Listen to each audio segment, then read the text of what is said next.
मैं विमल असाटी बकवास physics channel पर एक बार फिर आप लोगों का स्वागत करता हूं। अब तक मैंने ट्वेल्थ क्लासेस के बारे में बहुत सारी बातें कर ली। ट्वेल्थ क्लास को लेकर मैंने पढ़ाना भी शुरू कर दिया ऑनलाइन अपने इसी चैनल पर। लेकिन मेरे मन में ये बार बार ख्याल आ रहा था कि ट्वेल्थ का तो सब शुरू हो गया, जो बच्चा टेंथ की एग्ज़ाम देकर घर में बैठा है, जिसे अपने करियर की चिंता है, वो 11th के लिए अब क्या करेगा। तो मैं विचार किया, सोचा कि बच्चा कोचिंग क्लास तो अब जा नहीं सकता अभी, क्योंकि सिचुएशन बहुत बेकार है। लोग नहीं समझते लेकिन वाकई में सिचुएशन बहुत बेकार है कि बच्चा कोचिंग नहीं आएगा, स्कूल नहीं जाएगा, तो उसकी ग्रोथ, फिजिकल ग्रोथ तो हो रही लेकिन मेंटल ग्रोथ नहीं होना, एजुकेशनल ग्रोथ नहीं होना है।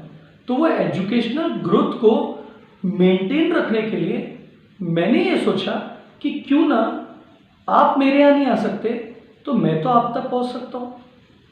तो ये जो मेरा वीडियो है ये पूरी तरह से उन 10th क्लास के स्टूडेंट्स के लिए है जिन्होंने जस्ट अभी मार्च में 10th का एग्ज़ाम दिया है। सीबीएसई के कुछ एरियाज़ के बच्चे हैं जिनके एग्ज़ाम शायद कुछ बाकी है, जिसका शेड्यूल बना है, लेकिन स्टेट बोर्ड के सभी बच्चों की एग्ज़ाम लगभग हो चुकी है। All they are waiting for their result.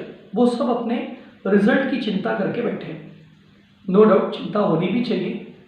किसी के मन में होगा मैं 90 बनाऊंगा, 95 बनाऊंगा और उस हिसाब से अपने करियर को डिसाइड करूंगा। लेकिन दोस्तों बुरा मत मानिए, प्रॉपर अब जो दौर आया है, जैसे मैं लोकल गोंदिया का रहवासी हूँ, गोंदिया महाराष्ट्र, तो डेफिनेटली जो लोकल बंदा है, जो लोकल में रहता है, वो बाहर जाके पढ़ने की अब नहीं सोचेगा, क्योंकि पेरेंट्स को भी समझ में आ गया है कि बाहर जाने के बाद सोशल डिस्टेंसिंग का क्या हाल हो रहा है। इवन लोग अपनी जगह पे वापस आ रहे हैं तो जाने की बात तो कोई सोचेगा नहीं। मेरा थिंकिंग है ऐसा, और शायद पेरेंट्स भी इस बात से सहमति रखेंगे। तो जब आप बाहर नहीं जा सकते तो फिर बाहर की चीज़ यहाँ हम कैसे देख सकते हैं। तो जैसे कोई और कहीं हो तो मुझे देख सकता है, यहाँ आप हो, घर पर हो तो भी मुझे देख सकते हैं। मेरा कहना ये है कि मैं जो आपको जानकारी दे रहा हूँ या मैं जो चीज़ें आप तक प्रोवाइड करना चाहता हूँ, ये चीज़ें आप तक घर तक पहुँच रही, आपको कहीं जाने की ज़रूरत नहीं है। तो हमारे माननीय प्रधानमंत्री जी के कथनानुसार, जो उनका कथन है कि घर पे रहो और कोरोना से बचो, मेरा ये कहना है कि घर पर रहो, कोरोना से बचो, लेकिन पढ़ाई करो, क्योंकि पढ़ेगा इंडिया तो बढ़ेगा इंडिया, ये हमारा स्लोगन है। क्योंकि अगर आप पढ़ोगे नहीं तो आगे कैसे बढ़ोगे। मुझे बताइए, कोरोना आ गया तो क्या देश रुक जाएगा क्या? और हमारा देश जो उन्नति करना चाहता है, क्या इस कोरोना की वजह से पिछड़ जाएगा? नहीं दोस्तों, हम इस कठिन घड़ी में भी मेहनत करके अपने आत्मविश्वास के दम पर, आत्मनिर्भरता के दम पर आगे बढ़ने की कोशिश करेंगे। मेरी बातें हो सकता है कुछ बच्चों को अभी थोड़ी सी लगे कि ये सब्जेक्ट रिलेटेड है क्या। दोस्तों आज आप मुझसे, क्योंकि ऑफिशियली मैं 10th वालों के लिए ये वीडियो बना रहा हूँ, 10th वाले वो बच्चे जिन्होंने मार्च में एग्ज़ाम दिए और जो अभी 11th में एडमिशन लेना चाहते हैं, उनके लिए मैं स्पेशल ये वीडियो बना रहा हूँ। तो डेफिनेटली उन लोगों के लिए मैं शायद पहली बार उनसे मुखातिब हुआ हूँ, पहली बार उनसे मैं मिल रहा हूँ। तो जब मैं पहली बार मिल रहा हूँ तो मैं बातें भी ऐसी करूँगा जो पहली बार टाइप को, मतलब कभी हम मिले नहीं। तो मेरा कहना यह है कि अपने करियर को लेकर तो हमने फोकस करना चाहिए। तो बच्चों के मन में अब एग्ज़ाम को लेकर तो जो डर था वो खत्म हो गया, एग्ज़ाम निपट गई। अब बात आई है आगे की, अपने करियर की, कि भाई मैं क्या करूं, कॉमर्स में जाऊं, आर्ट में जाऊं, साइंस में जाऊं। सर आप तो बकवास फिजिक्स चैनल वाले हैं, फिजिक्स वाले विमल हैं, अपने सब्जेक्ट फिजिक्स की बात करनी चाहिए। नो डाउट दोस्तों, मैं फिजिक्स की बात करूंगा, लेकिन मैं ये बताना चाहता हूं कि 10th के बाद बच्चा क्या सोचता है, और उस बात को ध्यान में रखते हुए मैं अपनी बात पर पहुंचूंगा। अभी 10th का एग्जाम हो गया, रिजल्ट आने को है, बच्चा चाहता है मैं किसी ना किसी फील्ड में जाऊं, कॉमर्स, आर्ट, साइंस। तो मैं ये कहूँगा कि जिस बच्चे को लगता है कि मेरा साइंस बहुत अच्छा है, मेरा मैथ्स बहुत अच्छा है, मैं टेक्निकल फील्ड में जाना चाहता हूँ, अपने पैरों पर खड़े होकर टेक्निकल फील्ड में वर्क करना चाहता हूँ, सॉफ्टवेयर में इंटरेस्ट है, तो ऐसे बच्चों ने 11th में साइंस में एडमिशन लेना चाहिए। मैं कॉमर्स और आर्ट को लेकर डिस्कशन नहीं करूँगा कि किसने वो लेना चाहिए, वो उनके सब्जेक्ट एक्सपर्ट बताएंगे। मेरा काम है साइंस को लेकर बात करना। तो अगर किसी बंदे ने साइंस में और मैथ्स में इंटरेस्ट रखा है, जिसको लगता है मुझे बहुत अच्छे मार्क मिल सकते हैं, इवन 70% के अबो भी अगर कोई बंदा मार्क लेता है 10th में, तो मुझे लगता है उसने साइंस की स्ट्रीम को चुनना ही चाहिए। किसी कारणवश किसी के परसेंटेज थोड़े कम हो जाए बात अलग है, अगर परसेंटेज कम हो गए तो कोई बात नहीं है, होता है, टाइम है, कभी कम ज़्यादा हो सकता है, लेकिन अगर आपको कॉन्फिडेंस है तो आप साइंस की स्ट्रीम चुन सकते हैं। इस साइंस की स्ट्रीम को, फील्ड को चुनने के लिए आपने डिसीजन तो ले लिया, तो ये भी सोचना कि मुझे करना क्या है।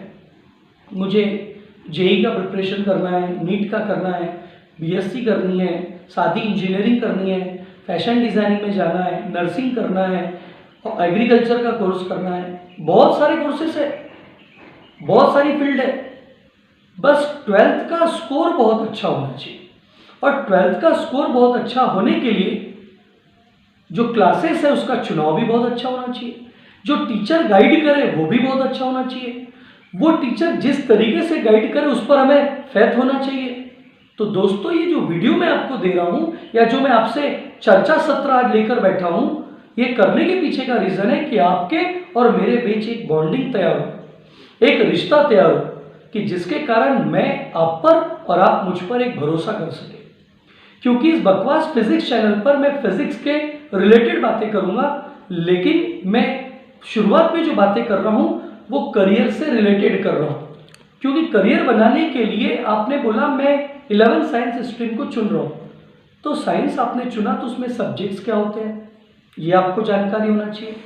स्कूल कॉलेजेस में चेंज आ रहा है क्योंकि आप स्कूल लाइफ से कॉलेज लाइफ में जा रहे हो, तो वहाँ कॉलेज कौन सा चुनना चाहिए। तो मेरा ये सजेशन रहेगा कि अगर आप पूरी तरह से कॉलेज डिपेंडेंट हो तो आपने ऐसा कॉलेज चूज़ करना चाहिए जहाँ रेगुलर क्लासेस होती हो, रेगुलर पूरा पढ़ाया जाता हो। मैं किसी को ब्लेम नहीं कर रहा, सब डिपेंड करता है कॉलेज का एटमॉस्फेयर कैसा है, क्योंकि कुछ कॉलेजेस ऐसे होते हैं जहाँ रेगुलर लेक्चर होते हैं, कुछ कॉलेजेस नहीं होते। मैं किसी को ब्लेम नहीं कर रहा, वो उनका पर्सनल मैटर है। लेकिन जो बच्चा करियर ओरिएंटेड है तो ज़रूरी नहीं कि क्लासेस लगाकर ही वो करियर अच्छा बना सकता है। बगैर क्लास लगाए रेगुलर कॉलेज, अच्छा कॉलेज अटेंड कर कर अपने डाउट्स क्लियर करके भी क्रैक कर सकता है, कोई बड़ी बात नहीं है।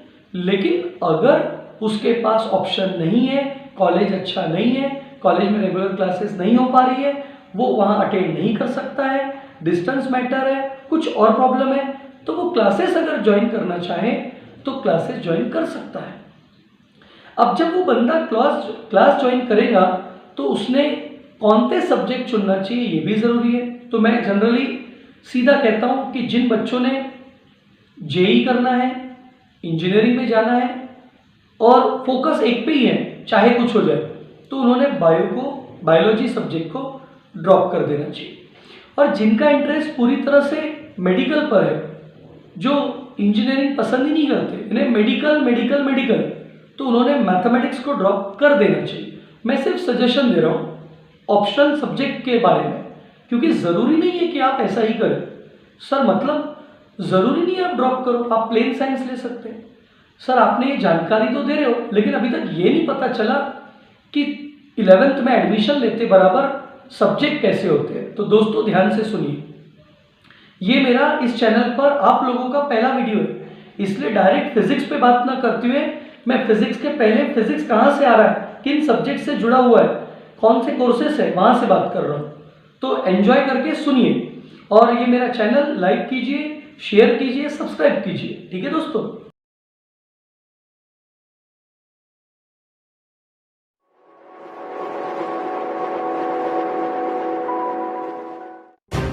पिछले 12 वर्षों से लगातार सर्वश्रेष्ठ परिणामों के साथ संचालित असाटीज मृणाल कोचिंग क्लासेस। यहाँ मृणाल कोचिंग क्लासेस में लाइब्रेरी अवेलेबल होने के कारण हमें कॉम्पिटिटिव एग्जाम के प्रिपरेशन में हेल्प मिलती है। On the basis of my 2 years experience, I would like to suggest you that if you want to reach the heights of success, join today Mrinal Coaching classes. मेहनत इतनी खामोश करो कि सफलता शुरू मचा दे। और मृणाल कोचिंग में इसी प्रिंसिपल पे काम किया जाता है। In Mrinal Coaching class, we have a large collection of books so that we can easily prepare for our competitive exams. Education में सबसे जरूरी होता है mutual understanding between the student and the teachers talk. This is the best quality of Mrinal coaching classes. Vidarbha की पहली ऐसी coaching classes जिसमें state और सीबीएसई बोर्ड के कक्षा 11वीं और 12वीं के स्टूडेंट्स को मिलती है थ्योरी और प्रैक्टिकल क्लासेस की सुविधा, और साथ ही आईआईटी, जी और नीट में इंटरेस्टेड स्टूडेंट्स के लिए फिजिक्स की स्पेशल क्लासेस। तो उज्जवल भविष्य सुनिश्चित करने के लिए आज ही ज्वाइन करें असाटी सर की मृणाल कोचिंग क्लासेस, गणेश नगर, गोंदिया। तो मैं ये कह रहा था कि जब बच्चा 11th में एडमिशन लेता है तो जो सब्जेक्ट चुनता है वो सब्जेक्ट क्या क्या होते हैं जो बहुत ज़रूरी है। बच्चों, आप ये चीज़ बहुत ध्यान से देखिए, और उनके पेरेंट्स अगर ये वीडियो देख रहे हैं तो पेरेंट्स भी मेरी बातों को गौर से सुनिए। आप अगर अपने बच्चे को साइंस में एडमिशन दिला रहे हैं तो साइंस में कौन कौन से सब्जेक्ट होते हैं, हो सकता है आपको आइडिया हो तो अच्छी बात है, न हो तो ध्यान से सुनिए। 11th में जो बच्चा एडमिशन लेता है तो सब्जेक्ट को बताने के साथ साथ पहले ये बताओ कि पूरे ग्रैंड टोटल कितने मार्क की होती है, क्योंकि ग्रैंड टोटल आपको पता चल गई तो आपको समझ में आ जाएगा कि सब्जेक्ट क्या बैठते हैं। तो ग्रैंड टोटल होती है 650 मार्क्स की, 650 मार्क की ग्रैंड टोटल होती है। अगर बंदा प्लेन साइंस ले रहा है तो पहला सब्जेक्ट रहेगा इंग्लिश फर्स्ट लैंग्वेज, दूसरा सेकंड लैंग्वेज में या तो हिंदी रहेगा या तो मराठी, हिंदी ऑब्लिक मराठी। तीसरा आ गया आपका फिजिक्स, चौथा आ गया आपका केमिस्ट्री, पांचवा आ गया आपका मैथ्स, और छठवा आ गया आपका बायोलॉजी। सारे सब्जेक्ट 100 मार्क्स के हैं। इंग्लिश 100, हिंदी मराठी ऑब्लिक में 100, physics 100, chemistry 100, maths 100, bio 100। Sir 600 ही हुए। 50 मार्क्स का ईवीएस होता है जिसे आप इन्वायरमेंटल साइंस बोलते हैं, इन्वायरमेंटल एजुकेशन, 50 मार्क्स का। पुराने समय में इन्वायरमेंटल एजुकेशन ग्रेड पर होता था, लेकिन पिछले साल से ग्रेड सिस्टम खत्म करके उसकी मार्किंग होगी 50 मार्क्स। उसमें आपको एक प्रोजेक्ट दिया जाता है कॉलेज की तरफ से, और वो प्रोजेक्ट सबमिशन करना पड़ता है प्रॉपर वे से, तो उसके ऊपर 50 मार्क्स होते हैं। ठीक है दोस्तों, तो प्लेन साइंस में सब्जेक्ट हुए 6 और मार्किंग होगी 650। कैसे हुई मैंने आपको बताई। प्लेन साइंस के बाद बात आती है ऑप्शनल में, तो अब मैं एक एक ऑप्शन बता रहा हूँ, ध्यान से सुनिए। English first language compulsory subject है, इसे आप ड्रॉप नहीं कर सकते। English 100 mark fix. अब जो सेकंड लैंग्वेज था हिंदी और मराठी, आप इसे ड्रॉप कर सकते हो। हिंदी आपको नहीं लेना मत लीजिए, मराठी नहीं लेना आप मत लीजिए। आप हिंदी मराठी की जगह ले सकते हो आईटी, इंफॉर्मेशन टेक्नोलॉजी, वो भी 100 मार्क्स का होता है। ठीक है सर, ये 100 मार्क्स बार बार आप बोल रहे थे, क्या पूरे 100 मार्क्स थ्योरी पे ही होते हैं? मैं वो बाद में बताऊंगा कि उसमें थ्योरी पोर्शन कितना है और प्रैक्टिकल कितना है। ठीक है, तो इंग्लिश हो गया कंपलसरी 100 मार्क्स का। हिंदी मराठी ऑब्लिक में आप मैंने दे दिया नाम आईटी। अगर हिंदी मराठी नहीं रखना है मत रखिए, आप इंफॉर्मेशन टेक्नोलॉजी सब्जेक्ट रख सकते हैं। उसके बाद फिजिक्स, केमिस्ट्री, मैथ्स, बायो और ईवीएस जैसे का तैसा।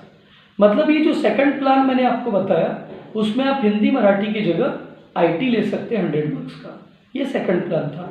तीसरा ऑप्शन और है, इंग्लिश कंपलसरी है रखिए। आप अगर हिंदी मराठी नहीं लेना चाहते, आईटी में आपको इंटरेस्ट नहीं है, तो हिंदी मराठी आईटी आप छोड़ दीजिए, बिल्कुल छोड़ दीजिए। फिजिक्स रखिए, केमिस्ट्री रखिए, मैथ्स रखिए। आप बायो को ड्रॉप कर सकते हैं हिंदी या मराठी के साथ। मतलब आपने बायो ड्रॉप किया हिंदी मराठी के साथ, तो हिंदी मराठी के 100 मार्क्स और बायो के 100 मार्क्स आप ड्रॉप करके कंप्यूटर साइंस ले सकते हैं 200 मार्क का। आपने सुना मैंने क्या कहा? हिंदी मराठी में से एक सब्जेक्ट कोई भी और बायो ड्रॉप कर सकते हैं तो 200 मार्क का ड्रॉप करके आप 200 मार्क का कंप्यूटर साइंस ले सकते हैं। ठीक है, जिनको नीट में इंटरेस्ट नहीं है उन लोगों के लिए ये मैंने बताया। अब हो सकता कोई और सोचता है कि सर अगर मेरे को कंप्यूटर साइंस नहीं लेना है तो हिंदी, मराठी और बायो को ड्रॉप करके वो इलेक्ट्रॉनिक सब्जेक्ट भी ले सकता है। डिपेंड करता है कि उनका कॉलेज कौन सा सब्जेक्ट उन्हें ऑप्शनल दे रहा है। मैं अपने एरिया की बात बता रहा हूँ, हमारे गोंदिया में ये ऑप्शन होता है। ठीक है, तो आप हिंदी मराठी के साथ बायो ड्रॉप करके कंप्यूटर साइंस भी ले सकते हैं या फिर इलेक्ट्रॉनिक्स भी ले सकते हैं। अब अगर बाय चांस और कोई ऑप्शन हो तो मेडिकल नहीं करना है, मतलब मेडिकल करना है और इंजीनियरिंग नहीं करना है, तो उसके लिए भी बता रहा हूँ। इंग्लिश फिक्स है, फिजिक्स केमिस्ट्री फिक्स है, बायो फिक्स है, ईवीएस फिक्स है, सब में। अब बंदे ने बोला मेरे को इंजीनियरिंग नहीं करना है और मैथ्स ड्रॉप करना है, तो मैथ्स अकेला ड्रॉप करके भी वो आईटी ले सकता है, यानी हिंदी मराठी रखेगा दोनों में से कोई भी एक, और मैथ्स ड्रॉप करके आईटी ले सकता है। और अगर मान लो उस बंदे ने बोला मैं मैथ्स ड्रॉप करता हूँ साथ में हिंदी मराठी ड्रॉप करता हूँ, तो वो फिशरी ले सकता है, फिशरी साइंस। या तो उसके पास ऑप्शन क्रॉप साइंस भी है, या तो उसके पास ऑप्शन हॉर्टिकल्चर है, या तो उसके पास ऑप्शन एग्रीकल्चर है। यानी मेरा कहने का मतलब मैथ्स और लैंग्वेज, सेकंड लैंग्वेज को ड्रॉप करके वो बंदा ऑप्शनल में फिशरी पे भी जा सकता है, हॉर्टिकल्चर, एग्रीकल्चर, सेरिकल्चर बहुत सारे हैं, उन पर वो क्रॉप साइंस वगैरह पे भी जा सकता है। और जैसे कि मैंने कहा कि हिंदी रखना है, मैथ्स ड्रॉप करना है, तो आईटी भी ले सकता है। और सेम बात जब भी मैं जो बता रहा था उस पर भी लागू होती है कि अगर मान लो अकेला बंदा सब सब्जेक्ट रख रहा है, बायो ड्रॉप कर रहा है, तो बायो ड्रॉप करके भी वो आईटी ले सकता है और लैंग्वेज भी रख सकता है, यानी ऑप्शन खुले हैं। सभी का ग्रैंड टोटल 650 मार्क का होता है। मान लो मैंने कहा मैथ्स को ड्रॉप करो, लैंग्वेज ड्रॉप करो, तो फिशरी लिया तो 200 मार्क, क्रॉप साइंस लिया 200 मार्क, हॉर्टिकल्चर एग्रीकल्चर लिया 200 मार्क। तो सभी में पैटर्न उसी तरीके से है। सर आप किसे प्रेफर करते हैं? देखिए, कई बार बच्चा 10 से एग्जाम देता है, वो उतना मैच्योर नहीं होता, पेरेंट्स बोलते हैं, लेकिन कई बार बच्चा सोचता है कि मेरा दोस्त जो कर रहा है मैं वैसा करूं, और आप नहीं मना पाते। मैं पेरेंट्स के लिए कह रहा हूं, कई बार हम उनके सामने हार जाते हैं। वैसे हारना नहीं चाहिए, मुझे इस वीडियो में ऐसा बोलना नहीं चाहिए कि आप हार जाइए, लेकिन कई बार ऐसा होता है कि बच्चे की भी सुनना चाहिए, मुझे ऐसा लगता है। तो मान लो बच्चा बोलता है नहीं मेरे फ्रेंड सर्कल में सभी प्लेन साइंस ले रहे, तो कोई बुराई नहीं ना, प्लेन साइंस ग्रुप अगर चुन रहे हैं तो बहुत अच्छा है। क्योंकि अगर आपका अभी डिसीजन फिक्स नहीं है तो आप 11-12 प्लेन साइंस लेके पहले 2 साल में स्टेट बोर्ड की तैयारी करो। आप कॉम्पिटिटिव के बारे में सोचो ही मत। 11-12 अच्छे से पढ़ लो, पूरी तैयारी कर लो, उसके बाद 1 साल का गैप देकर भी आप कॉम्पिटिटिव IIT JEE या नीट की तैयारी कर सकते हैं। आप कहोगे सर आप टीचर होके ऐसे कह रहे हैं। मैं टीचर होके नहीं कह रहा, मैं ऑप्शनल केसेस होके कह रहा हूँ। क्यों?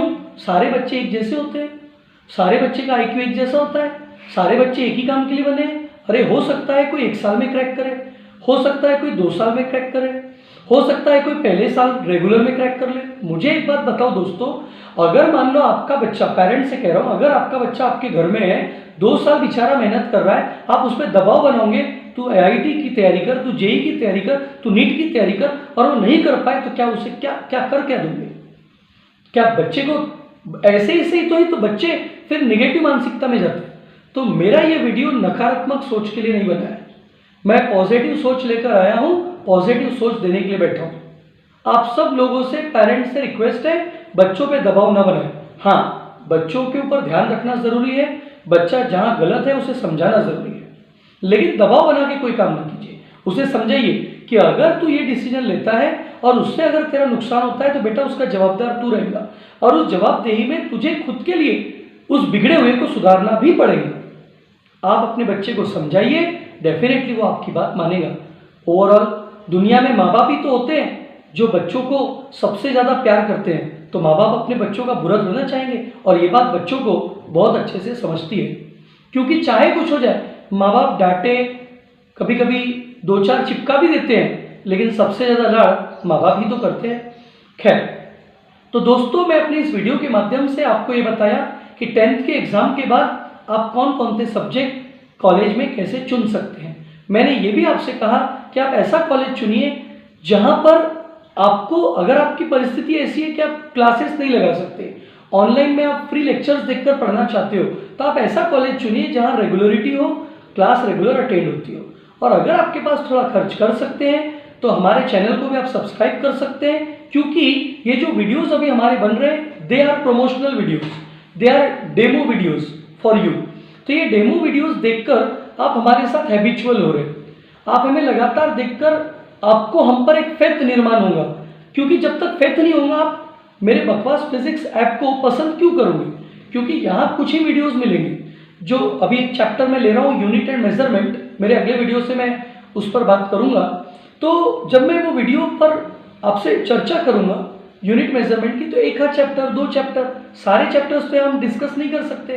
तो डेफिनेटली अगर आपको ये वीडियो पसंद आएंगे, आपको चैप्टर्स का डिस्कशन पसंद आएगा, टेक्निक हमारी पसंद आएंगी, तो आप हमारे बकवास फिजिक्स चैनल को सब्सक्राइब कर सकते हैं।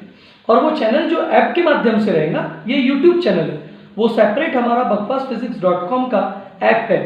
तो उस ऐप पर आप लाइव वीडियोस देख सकते हैं, क्विज दे सकते हैं, डाउट सेशन ले सकते हैं, पूरा PDF कंटेंट आप वहाँ से हमारे नोट्स का डाउनलोड कर सकते हैं, क्वेश्चन आस्क कर सकते हैं, कुछ इंक्वायरी नहीं तो आप व्हाट्सअप मैसेज कर सकते हैं। पेमेंट गेटवे उसके ऊपर अवेलेबल है, आपको पेमेंट करने के लिए आने की ज़रूरत नहीं है, आप घर बैठे पेमेंट कर सकते हैं। मतलब कहने का ये कि वो जो ऐप है, वो ऐप के लिए मैं प्रोमोशनल वीडियोस आपको दे रहा हूँ, ताकि आपको अगर हमारे ये वीडियोस पसंद आए तो आप उस bakwasphysics.com ऐप को सब्सक्राइब ज़रूर कीजिएगा।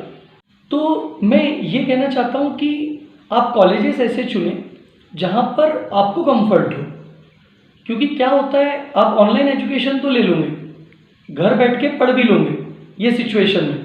और नो डाउट अगर बाई चांस लॉकडाउन जल्दी ओपन हो जाए और आपने हमारा ऐप सब्सक्राइब कर भी लिया है, तो आप ऑफलाइन क्लासेस भी कर सकते हैं, रिकॉर्डेड वीडियो मोबाइल पे तो देख ही सकते हैं, लाइव वीडियो देख ही सकते हैं, और कोचिंग में आकर भी पूरा पढ़ सकते हैं। जब लॉकडाउन ओपन हो गया तो लोकल बंदा जो गोंदिया का है उसका तो कोई प्रॉब्लम ही नहीं ना, ये उन लोगों के लिए भी हो गया कि जो ऑनलाइन पढ़ना चाहे तो पढ़ सकते हैं मेरे ऐप पर, और जो ऑफलाइन वीडियोस देखना चाहते हैं वो भी देख सकते हैं। और उसके अलावा जो इस ऐप के माध्यम से गोंदिया लोकल का बंदा एडमिशन ले चुका है, वो बाद में कोचिंग आके भी पढ़ सकता है। हमारी दोनों ब्रांचेस है जो पैरेलल में चलती है। ठीक, एक्चुअली बकवास फिजिक्स सेपरेट फिजिक्स का है, लेकिन जो कोचिंग क्लासेस है वो असाटीज नया कोचिंग क्लासेस के नाम से गणेश नगर साई मौली कॉलोनी में भी चलती है और एक कुड़वा नाके की तरफ भी चलती है। तो दोस्तों मेरा ये पूरा वीडियो सिर्फ आप लोगों के साथ एक इंट्रोडक्शन था कि 10th के बाद बच्चे ने क्या सोचना चाहिए, और आखिरी के 2 मिनट में कुछ पेरेंट्स के लिए बताना चाहता हूँ 3 बातें। कई बार आप लोग सोचते हैं कि मेरे बच्चे को मैं क्या करूँ, मैं सिर्फ 3 बातों पे आपका फोकस करूँगा, आप ज़्यादा मत सोचिए। सबसे पहले ये देख लीजिए अपना बच्चा किस लेवल का है। गलत मत समझिए मेरी बात को, पढ़ाई में कितना होशियार है, क्योंकि अपन तो अपने बच्चे की तारीफ सबके सामने करते हैं, लेकिन हमें पता होता है बचपन से उसको देखा है कि ये कितना इंटरेस्ट क्या में लेता है।